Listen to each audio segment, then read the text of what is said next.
mogul Sean Diddy Combs was on the scene of one of the most high-profile rapper assassinations in history. If you're thinking someone should really make a documentary about his life, he's already beat you to it. Made me appreciate life, and it made me want to do things for the greater good. It all goes back to one point. So I have a dream. A lot of times people see your dreams, they crazy. What's the odds that you would do that in front of the camera? That's one of the moments where he forgot he was on tape. If I didn't say anything, you would interpret it as hip-hop is fine with his behaviors. Throughout hip-hop history, there have always been figures you do not cross. Most artists keep conflicts quiet, hiding shots inside lyrics or resolving problems behind closed doors. Others choose chaos. They drag beef into the spotlight, turning rivalry into public theater. These artists do not just rap about conflict, they embody it, feeding off tension and spectacle. At the center of that storm stands 50 Cent. He does not avoid confrontation, he welcomes it. Every rivalry he enters explodes into headlines, social media wars, and non-stop debate. His presence alone can reignite grudges and create new enemies overnight. For fans, his feuds are not side stories, they become events. Love him or hate him, 50 Cent transformed personal battles into entertainment, reshaping how hip-hop drama is played out. ASLELS challenge for you, Floyd. If you can read one full page of a Harry Potter book, nigga, I'll give $750,000 to whatever charitable organization you want to. The buck is alright, man. Most people know 50 Cent did not just beef with Ja Rule, he completely dismantled him at the height of his career. Their clash became one of the most legendary feuds in hip-hop history. It hit so hard that the phrase "getting Ja ruled" became slang. It describes when a rapper is lyrically destroyed or their reputation is ruined beyond recovery. Even today, when someone gets wiped out in a battle, fans still use that term. That is how deep 50's impact ran. He did not just win a feud, he permanently shifted hip-hop culture. I can't say that I can resolve a situation or beef with somebody that I can't stand this nigga. You understand what I'm saying? Like, this ain't WWF. It's not like I just got rap beef with this nigga. I don't like this little nigga. 50 Cent is no stranger to controversy, and he has never limited his anger to outsiders.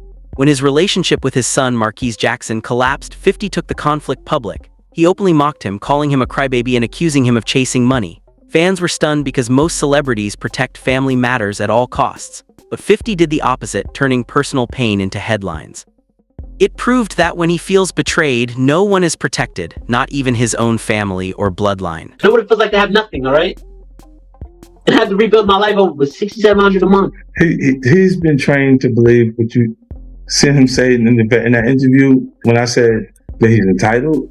Really, it's his mom's entitlement. It's been filtered. Now 50 Cent may have fired his most explosive shot yet, aimed directly at one of his longest-running and most powerful rivals. That rival is Sean Combs, better known as P. Diddy or Puff Daddy. For decades, Diddy represented success, influence, and untouchable status in music and business. His name carried power across America's entertainment world, but that image has rapidly collapsed. Accusations, lawsuits, and disturbing stories have surfaced non-stop, flipping public opinion upside down. While others stayed silent, 50 watched closely. He waited for the perfect moment to strike, using commentary, projects, and timing to amplify every crack in Diddy's empire. What followed became one of the most dramatic downfalls hip-hop has witnessed in years. I'm a savage! Whatever I want, I'm going to get! Whatever I want, I have to get! All of this has shattered Diddy's once polished image beyond repair. His reputation is no longer bruised, it is broken. The mogul once celebrated for wealth and influence is now surrounded by controversy, and the glow that defined his legacy continues fading with every new revelation. To reflect on the darkest times in your life, sometimes you gotta do that. I was stuck. Many people have tried to explain Diddy's shocking collapse through interviews, specials, and countless documentaries. These projects expose stories of lies, betrayals, and an excessive lifestyle that followed him for years. Some revelations sounded unbelievable, from secret rivalries to strange habits that fueled endless rumors. Yet none hit harder than the recent 4-part Netflix series titled Sean Combs, The Reckoning. Executive produced by 50 Cent, the documentary is already being called the most damaging and revealing breakdown of Diddy's world ever released, pulling back layers others were afraid to touch. I'm somebody that'll work with us, that has dealt in the dirtiest of dirty business. We're losing. This documentary is not a simple retelling of old scandals. It is carefully crafted and deeply structured. Each phase of Diddy's life is explored and connected like puzzle pieces leading to today's chaos. The storytelling is intense, emotional, and filled with shocking details that hold attention from start to finish. It blends past controversies with new revelations, showing how unresolved actions continue to echo forward. More than anything, it explains how Diddy's history keeps colliding with his present, making it one of the strongest documentaries released in recent years. If Sean Combs watches this, what do you think he's going to feel? Like, wow, this is amazing. I think he's going to say this is the best documentary I've seen in a long time. Before breaking down the Netflix series, it helps to rewind and understand how the feud between 50 Cent and Diddy began. From the start, 50 entered hip-hop ready for war. He openly challenged the industry without fear. His 1999 track How to Rob set everything in motion. On that record, 50 called out major names across rap, including Diddy. It was not just disrespect, it was a warning. The song announced that 50 was fearless, willing to confront even the most powerful figures. That moment defined his reputation and sparked tensions that never truly faded. I snatched Kim, tell Buff you want to see her again? Dance your ass down to the nearest eighth. All of this unfolded before one of the most infamous moments in hip-hop history, the day 50 Cent was shot 9 times and survived. That incident became a defining turning point, transforming his image forever. It cemented him as one of the toughest, most resilient, and unstoppable figures the rap world had ever witnessed. Be shot. Is it a physical feeling? Yeah, it first? doesn't hurt as much as people imagine it hurts because of your adrenaline and how the shock of what's actually going on. It hurts after. That near-death experience didn't just alter 50 Cent's life, it reshaped his entire identity. The shooting permanently changed his voice, giving it the deep, gritty sound fans instantly recognize. It also hardened his music and message. From that moment forward, 50 wasn't simply an artist, he became a living symbol of survival, strength, and perseverance. Okay, we'll wait. You could pray for a miracle. What's wrong? Voice don't sound the same. It's better. It's got more pain in it. Things became complicated once Shine entered the picture. Although Shine later confirmed 50 Cent's ghostwriting claims, the two would eventually clash, with Shine even labeling 50 a federal informant years later. But in the early days, their roles were very different. At the time, 50 was still primarily known within New York's underground scene, while Shine was positioned as one of Diddy's rising stars under Bad Boy Records. According to 50, he secretly wrote Diddy's verse on the song Let's Get It, a claim he revealed 2 years later on his Guess Who's Back mixtape. On the track Not Like Me, 50 hinted at the situation with a clever bar implying he ghostwrote for Puff. He didn't stop there. Later that same year, 50 took another jab at Diddy on the Bad Boys 2 soundtrack, which was ironically produced by Diddy himself. The line made it clear that competition was brewing. At that stage, the tension still felt playful, more sarcastic than hostile. However, the dynamic shifted when 50 began noticing behavior from Diddy that made him uncomfortable. In later interviews, 50 recalled an early encounter where Diddy offered to take him shopping. The gesture, when it comes to the tough guy and the hardcore rapping, you can't do that. Like, when I met him, he was writing raps for Diddy on Forever, right?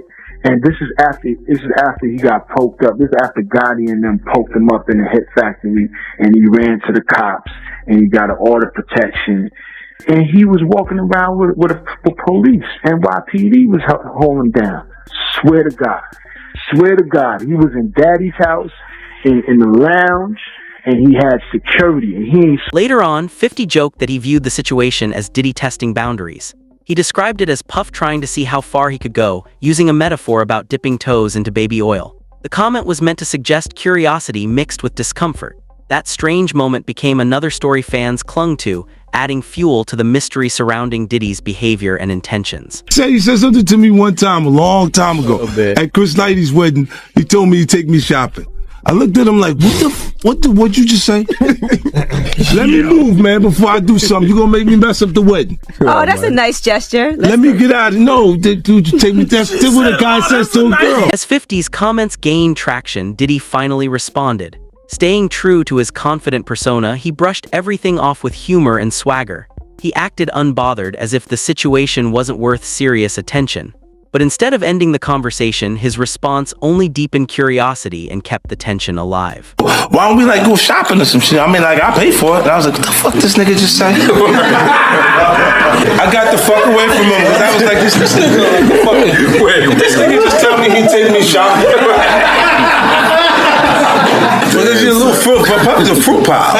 By the mid-2000s, 50 Cent had evolved far beyond a typical rapper. He had become a global powerhouse. His dominance was undeniable, flooding charts worldwide with hit after hit. At that point, he had secured 7 #1 singles and more than 20 top 10 records. His influence extended beyond music as major brands lined up for endorsement deals. Every move expanded his empire. From chart domination to business success, 50's name had become a worldwide brand, solidifying his status as one of the most powerful figures in entertainment. I asked 50 about that. And he said you did the same thing to him. You asked him to take him shopping. Yeah, I thought he needed some clothes. What? I'm a nice guy. Yo, why are you and 50? Hey, yo. Why y'all not? I mean, y'all can't see it. No, we can't see it. Y'all can't see that he loves me. But see, you really, hold on, you really think that's hate? You really, when you really break it down, you've been out here a long time.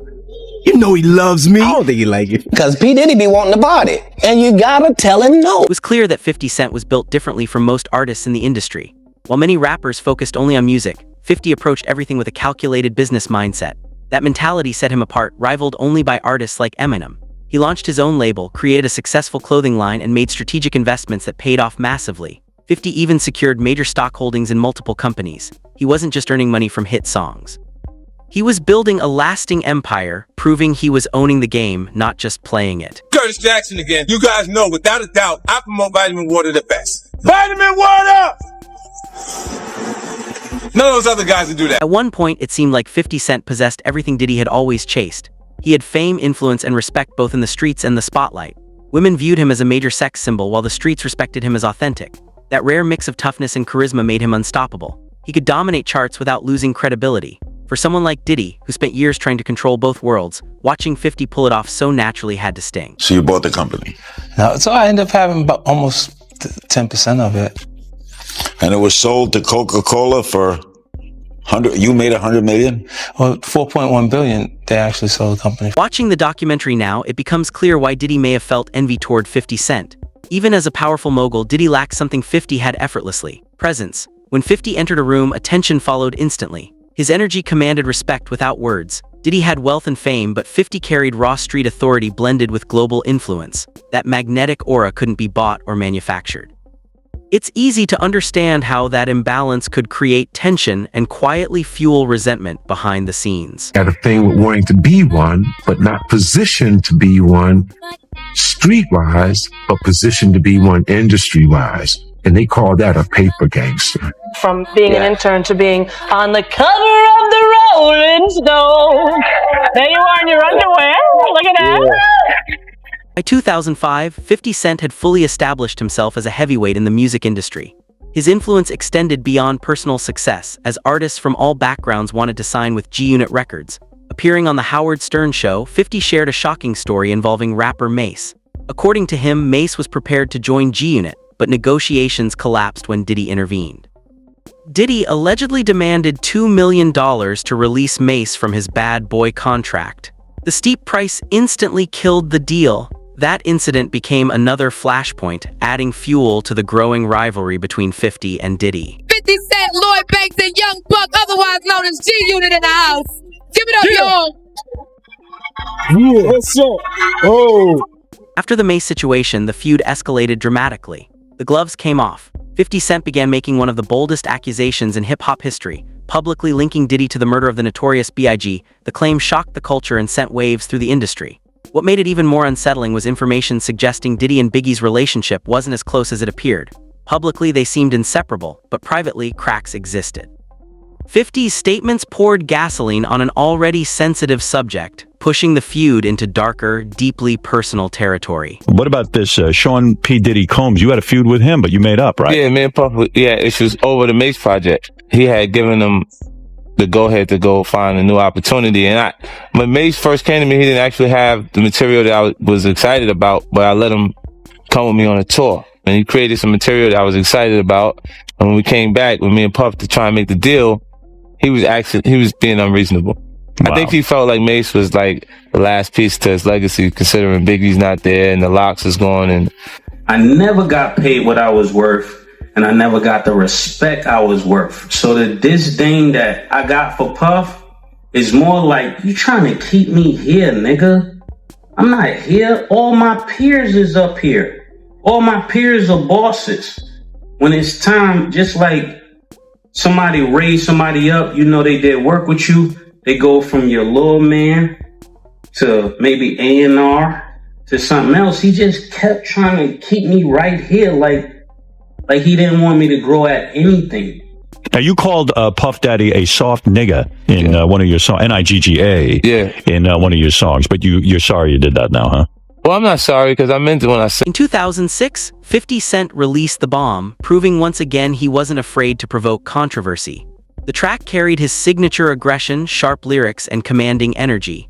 Every bar felt deliberate, serving as a reminder that 50 was still a dominant force in hip-hop and never afraid to make enemies. I heard somebody yell, you know, they shot at Biggie's car, and then I just jumped out of my car and I ran directly to his car, and like all the doors were open. To finish the record, 50 added an unexpected outro that caught listeners off guard. He had a habit of ending songs with impact. Whether it was a subtle jab or a bold declaration, the message was always clear. This ending reminded fans the track wasn't just music, it was intentional. Shot Biggie Smalls, we don't get them, they gon' kill us all. Man, Puffy know who hit that nigga, man, that nigga soft. He scared them boys from the west side to break him off. Jump on his ass so we run the hall and shake him off. At the same time, 50 Cent stepped directly into Diddy's lane by launching his own liquor brand, Effing Vodka. As expected, he turned business into entertainment. 50 mockingly renamed Diddy's prized vodka Puffy Juice, poking fun at both the brand and the image behind it. The nickname spread fast, catching on across social media and becoming another viral moment in their long-running rivalry. I guess this means I won't be invited to the white parties in the Hamptons. I don't give a fuck. I don't want to hang out with your punk ass. No way. Got me motherfucking running around. Nigga Mace. Now you want to play games? You want to make the deal, nigga? Nigga, I'll fuck your shit up, nigga. Is you crazy, nigga? Matter of fact, you know what? I don't want to do deal no more. Fuck the deal, nigga. 50 Cent didn't stop at jokes. He escalated things by claiming Effing Vodka was simply superior to Diddy's Ciroc. According to 50, his vodka used a wheat-based blend, giving it a smoother and richer taste. He mocked Ciroc for being grape-based, once again calling it Puffy's Juice.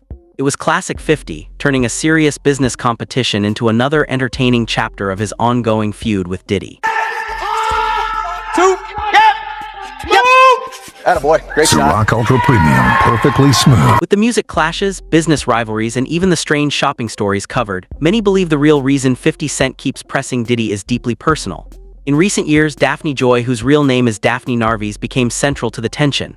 She is a model and actress, but more importantly, she is 50 Cent's ex-girlfriend and the mother of his youngest son, Sire Jackson. The two dated between 2011 and 2012, but their relationship ended shortly after Sire's birth. Their split was messy, involving allegations of domestic disputes and property damage, though the domestic violence charge was later dropped. Nearly a decade later, in 2021, photos surfaced showing Daphne spending time with Diddy on luxury vacations. Social media exploded. That's when 50 launched one of his most ruthless trolling campaigns yet. He reposted an image of Daphne and Diddy together with the caption, "Nah, me and Puff fight over business. If he liked the girl, he liked the girl. I don't care." But that was just the start. Soon after, 50 posted another photo, this time showing himself with his son Sire. He joked, "Oh snap, that's your mommy over there with Puffy, these women be wild." The post went viral instantly. It was pure 50 Cent transforming a personal situation into public entertainment, all while keeping his feud with Diddy loud, active, and impossible to ignore. Now, what about any beefs going on right now that we need to jump on? I'm not paying attention to none of them. Oh, no more Puffy Juice. No more Puffy Juice. By this point, 50 Cent had been suspicious of Diddy's behavior for more than 20 years, believing something about him was off. So even though 50 publicly played it cool regarding Daphne Joy and Diddy, the situation clearly cut deep. Watching the mother of his child spend time with the same man he had openly criticized for decades wasn't just uncomfortable, it was personal. That kind of crossover hits differently. Even for someone as hardened as 50, seeing that unfold had to sting, especially given how long he's viewed Diddy as someone he neither trusts nor respects. That's not really beef though. That's just competitive. Competitiveness. All right, so you and Diddy, you and Puff cool? No, I don't really rock with him. Okay, like that. damn. All right, I didn't know what. Talking Effing Vodka, we talking Ciroc, side by side. Now we don't even say their name. Oh, We yeah, just talking about Ciroc. Ciroc. Just Ciroc, and if anything, you know when the bar runs out and it's just like, well, what else what's the last thing you have that nobody's buying? Yeah, that right there. Things escalated even further when the shocking Diddy files surfaced in March of last year. Music producer Rodney Lil Rod Jones filed a lawsuit against Sean Diddy Combs, accusing him of sex trafficking and describing disturbing behavior that allegedly took place behind the scenes. The lawsuit named several individuals, including Daphne Joy, who was listed as one of multiple women reportedly receiving monthly payments from Diddy, allegedly in connection with recruiting others into his inner circle. It's important to clarify that Diddy is the primary figure named in these accusations. No one else has been formally charged in relation to these specific claims. Even so, the revelations sent shockwaves through the industry. Despite years of controversy, Diddy had managed to avoid full accountability in several cases. However, current reports state that he is now serving a 4-year sentence, with time already credited. When the news broke, 50 Cent wasted no time jumping back into the spotlight. His reaction was immediate and aggressive. He took to social media and unleashed a barrage of posts aimed directly at Diddy and Daphne Joy. One of his now viral comments read, "I didn't know you was a sex worker. You little sex worker lol, your life's a movie. You moved a mile away hoping to have another baby with me, but I was busy. So you went back and started getting money from Brother Love." Did you do that just to fuck with Diddy? No. That was ahead of the thing with Daphne or whatever like that. But y'all, man, I ain't kissed in the mouth in 10 years, man. Somebody got to kiss him. Shortly after, 50 appeared on stage with Nicki Minaj. As his set came to a close, he took another public jab, keeping attention firmly locked on Diddy's growing scandals and making it clear their feud was far from over. Behind the scenes, the situation became even more serious. 50 Cent filed for full custody of his son, Sire Jackson. In the filing, he alleged that Daphne Joy had been involved in Diddy's so-called freak-offs, claiming it created an unsafe environment for their child. Daphne immediately denied the accusations, calling them complete lies and rejecting any connection to illegal activity. This back and forth went far beyond gossip. It showed how deeply personal the feud had become. For 50, it was no longer just about music, business, or old grudges. It was about family, protection, and exposing what he believed had been hidden for years. Many believe this is exactly why 50 pushed harder than ever, pouring energy into executive producing the Netflix documentary Sean Combs, The Reckoning. The series pulls back the curtain on alleged manipulation, abuse of power, and long-standing rumors. At this point, 50's mission was clear. He wasn't just seeking revenge. He wanted the world to see Diddy without the shine, the filters, or the image, only the truth. So we coming to you live, Diddy Late Nights. 50 Cent didn't simply lend his name to the documentary. He played an active role in making it happen.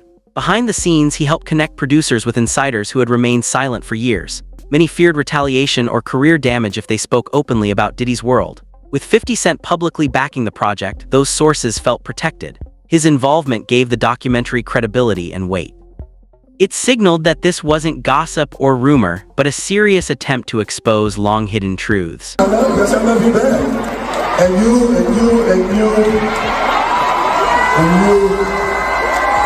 even if you're a little sex worker. For years, people laughed off jokes about baby oil and rumored freak-offs, assuming it was just 50 Cent trolling for attention. What most didn't realize was that those jokes barely scratched the surface. The documentary pulls back the curtain on nearly 3 decades of alleged manipulation, betrayal, and ruthless power plays tied to Diddy's rise. It claims his empire was built by stepping over allies, silencing critics, and discarding anyone who stopped being useful. Even more shocking were rumors suggesting the notorious B.I.G., widely believed to be his closest friend, may have been among those betrayed. The revelations painted a far darker, colder portrait of Diddy's legacy than fans ever imagined. Stuff behind the scenes that you don't know, because that's what be agitating. Like with James Cruz, people around him, be doing stuff, and they doing it in his behalf. So they can act like, he can act like he has no idea what's going on, but it's coming from him. I was looking for you. I told you, get your hand out of my pocket, man. Get your hand out of my pocket. This part of the story stands out as the most disturbing and unforgivable. In the entertainment industry, shady deals and professional betrayal are nothing new. That kind of behavior is sadly expected. But allegedly turning on your top artist and supposed best friend crosses an entirely different line. The idea that Diddy may have played a role in placing the notorious B.I.G. in danger, while later presenting himself as the grieving friend, smiling for cameras and dancing in tribute videos, is chilling. It becomes even darker when you consider his role in fueling the East Coast versus West Coast rivalry, a feud that reshaped hip-hop and cost real lives. If these claims are true, it suggests that behind the image of a mogul and mentor was a figure deeply entangled in one of rap's most tragic chapters. Yeah, everyone starts to feel a little more comfortable when they see other people telling their truth. Adding to the controversy are allegations surrounding Biggie's funeral. According to claims in the documentary, the massive high-profile service meant to honor his life was reportedly paid for using Biggie's own estate. That revelation stunned fans and insiders alike. If true, it raises serious questions about Diddy's priorities at the time. Instead of covering the costs himself as a final act of loyalty, it appeared he focused on maintaining a sympathetic public image. Many now wonder whether his public displays of grief were genuine or carefully staged moments designed to protect his reputation during an increasingly complicated time. When I got the record deal, all I got cut short. So it's like he Jesus to me, you know what I'm saying? Because he just saved me. And it's real, and I go all out. Nah, I ain't saying none of that. I'm not Jesus. The documentary also explores another disturbing pattern highlighted by 50 Cent. He alleges that Diddy has repeatedly used women as tools of control rather than genuine partners. According to 50, Diddy often pursued relationships with women connected to other powerful men, including ex-girlfriends, mothers of their children, and even wives. These connections, he suggests, weren't about romance or attraction. They were about dominance and influence. By inserting himself into these relationships, Diddy allegedly asserted power over rivals and peers alike. The pattern paints a troubling image of someone driven more by ego and control than authentic human connection. Industry insiders say there was a rivalry between Tupac's Death Row Record Company and Biggie Small's Bad Boy Entertainment. To many viewers, Diddy represents what happens when a narcissist goes unchecked for decades.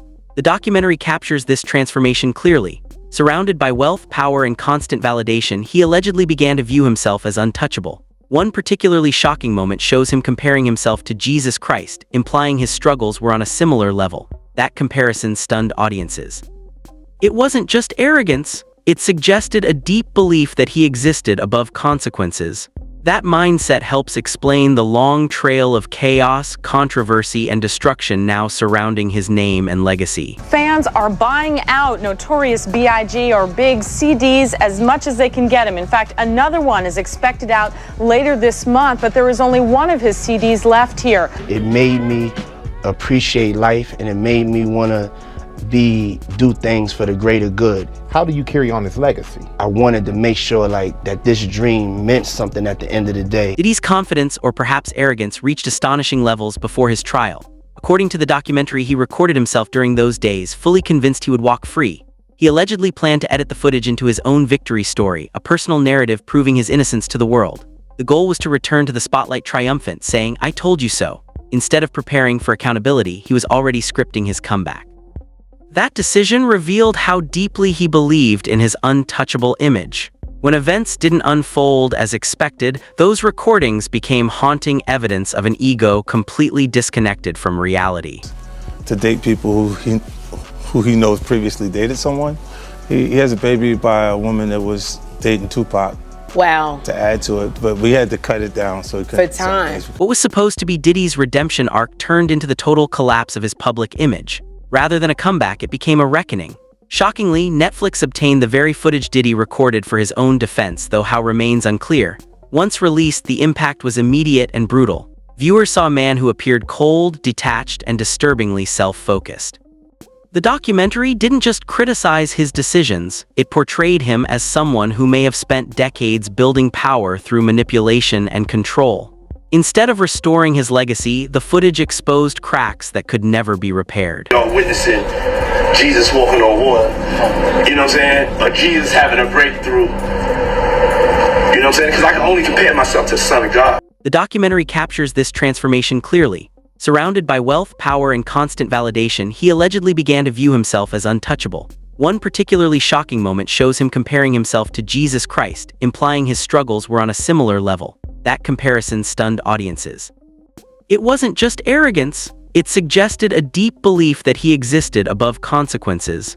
That mindset helps explain the long trail of chaos, controversy, and destruction now surrounding his name and legacy. I can say, just like Nixon didn't think the Watergate tapes would come out against him, it would appear that Diddy did not think he would lose control of this video. It was surprising that he actually filmed it. Diddy's confidence, or perhaps arrogance, reached astonishing levels before his trial. According to the documentary, he recorded himself during those days, fully convinced he would walk free. He allegedly planned to edit the footage into his own victory story, a personal narrative proving his innocence to the world. The goal was to return to the spotlight triumphant, saying, "I told you so." Instead of preparing for accountability, he was already scripting his comeback. That decision revealed how deeply he believed in his untouchable image. When events didn't unfold as expected, those recordings became haunting evidence of an ego completely disconnected from reality. Let it go by because it's Puff. Like they would look, like he would say stuff, and it's like he wasn't like in the closet; he was like in the hallway. What was supposed to be Diddy's redemption arc turned into the total collapse of his public image. Rather than a comeback, it became a reckoning. Shockingly, Netflix obtained the very footage Diddy recorded for his own defense, though how remains unclear. Once released, the impact was immediate and brutal. Viewers saw a man who appeared cold, detached, and disturbingly self-focused. The documentary didn't just criticize his decisions, it portrayed him as someone who may have spent decades building power through manipulation and control. Instead of restoring his legacy, the footage exposed cracks that could never be repaired. Rappers, if there was any beefs, they would have like diss tracks. Yeah. It would be the diss tracks. Now it's just like a docuseries. So If you haven't watched it yet, the 4-part Netflix series Sean Combs, The Reckoning, is absolutely worth your time. It's gripping from the opening episode, especially for viewers who never fully understood the full scope of Diddy's rise and eventual downfall. The series carefully maps more than 30 years of his career, connecting fame, money, influence, and controversy in a way that's impossible to ignore. Beyond exposing Diddy's alleged behavior, one message becomes crystal clear. 50 Cent is not someone you want as an enemy. His feuds don't fade with time. They evolve, resurface, and grow louder when least expected. In the past, rap beefs played out through diss tracks and interviews. Today, the battlefield has changed. Now it's documentaries, leaked footage, and long-form storytelling. If this story already feels shocking, the next chapter promises to go even deeper. The upcoming video reportedly exposes even more details and reveals surprising figures quietly connected to the drama. Some of those names may completely change how people view this entire situation. So make sure you check it out and decide for yourself. Was 50 Cent exposing truths the public deserved to hear, or did he cross a line? Drop your thoughts in the comments and let everyone know where you stand on this unfolding madness. I love with City Rhythms, and I am here with 50 Cent. What's going on? Everything good. Everything's good.